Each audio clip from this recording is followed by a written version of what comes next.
estava procurando situações que me ajudassem a mostrar como a sociedade tem tratado as pessoas com deficiência desde o começo da história.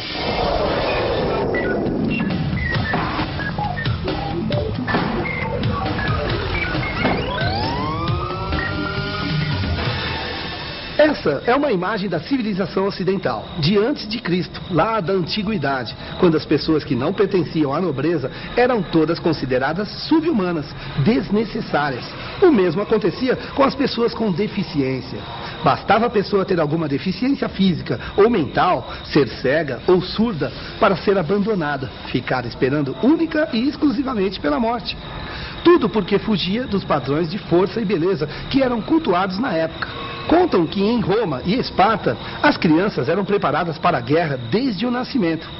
Pela prática social da época, a criança que nascesse defeituosa, isso mesmo, como se fosse uma máquina que tivesse sido inventada cheia de defeitos, era abandonada para morrer. Ficava exposta num rio, numa floresta ou num deserto. Essa técnica era chamada exposição. Opa, essas imagens não são da antiguidade? Elas devem estar fora de lugar. Essa também não. Essa também não. São todas do século XX. Olha, o que eu vou tentar mostrar é que qualquer semelhança não é mera coincidência.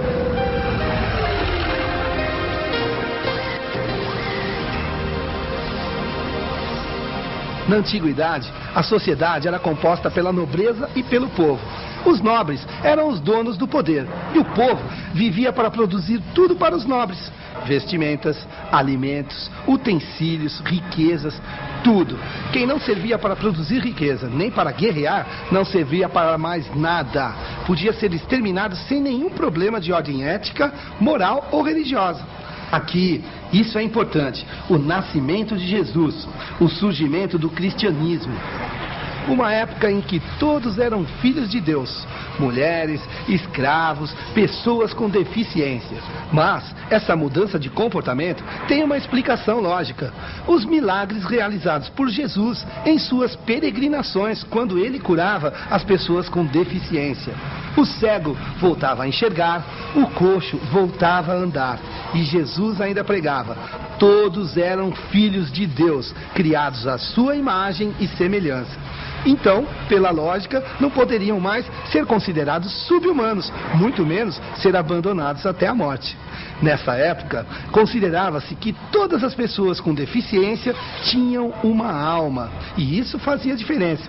Era mais ou menos assim: as pessoas com uma deficiência não podiam mais ser assassinadas, mas algumas eram compradas pela nobreza para divertir os convidados nas festas. As que podiam trabalhar eram recolhidas e mantidas por religiosos. As que não podiam não eram assassinadas, mas viviam como pedintes, dependendo da caridade alheia. Opa, acho que guardei alguma imagem no lugar errado. Bom, ainda estou falando dos primeiros séculos depois de Cristo e essas imagens são do século 21. Bom, vejam se tem o menor cabimento: preconceito e abandono em pleno século 21. Às vezes eu até me confundo, porque, olhem, é bem parecido, não é mesmo? Peraí, vamos retomar daqui. Bom, a Igreja Católica foi ganhando terreno e mudando o cenário político. A sociedade, que até então era constituída pela nobreza e pelo povo, ganhou uma nova classe: o clero. Uma classe que já nasceu com poder e tanto. Podia até excomungar as pessoas, definir quem ia ou não entrar no reino dos céus. Através da conquista do poder e da riqueza, o clero passou a influenciar a sociedade. O povo, que já trabalhava para gerar riquezas para a nobreza, com essas mudanças, passou a ter que produzir riquezas também para o clero, ou então engrossar as fileiras dos exércitos para lutar por novos territórios, agora para a nobreza e para o clero. E sabem o que mudou nessa época para as pessoas com deficiência? Absolutamente nada.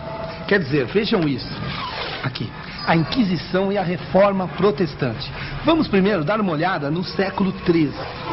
Aqui, na Idade Média, quando havia gente abessa cobiçando todo o poder e a riqueza da igreja.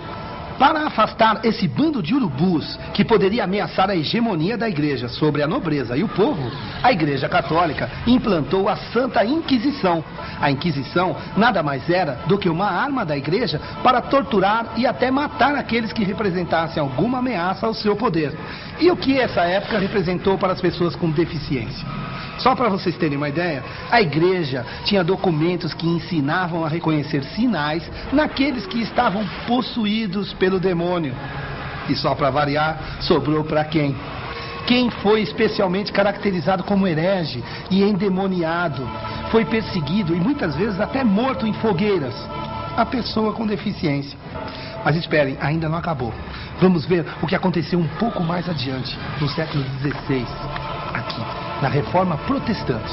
Uma parte do próprio clero se rebelou contra a Igreja Católica por não aceitar tantos desmandos absurdos e fundou uma nova religião, o protestantismo. E no que isso mudou a vida da pessoa com deficiência? Mais uma vez, em absolutamente nada. Ela continuou sendo perseguida, torturada e morta. Se na Inquisição essas pessoas eram consideradas hereges e endemoniadas, na Reforma Protestante eram vistas como as escolhidas por Deus para pagar os pecados da humanidade. A pessoa com deficiência transformou-se no bode expiatório dos pecados do mundo. Bom, vamos ver o que a gente tem até aqui. Na antiguidade, as pessoas com alguma diferença, não só por deficiência, nem eram consideradas seres humanos e costumavam ser assassinadas. Com o cristianismo, deixaram de ser assassinadas, mas viviam abandonadas como pedintes, entregues à própria sorte. E no período medieval, primeiro eram consideradas endemoniadas, depois as escolhidas para receber os castigos divinos, merecendo às vezes até a morte. Ou seja, até onde vimos, a sociedade não fez outra coisa senão discriminar, abandonar, torturar e matar as pessoas com deficiência. Vejamos, no princípio não eram seres humanos. Depois passaram a ser consideradas hereges, endemoniadas, pessoas escolhidas para serem castigadas por Deus. Foram abandonadas como pedintes.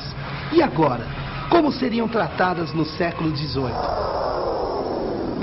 A resposta está aqui: isolamento, confinamento. Vejam, em pleno século XVIII, as pessoas eram...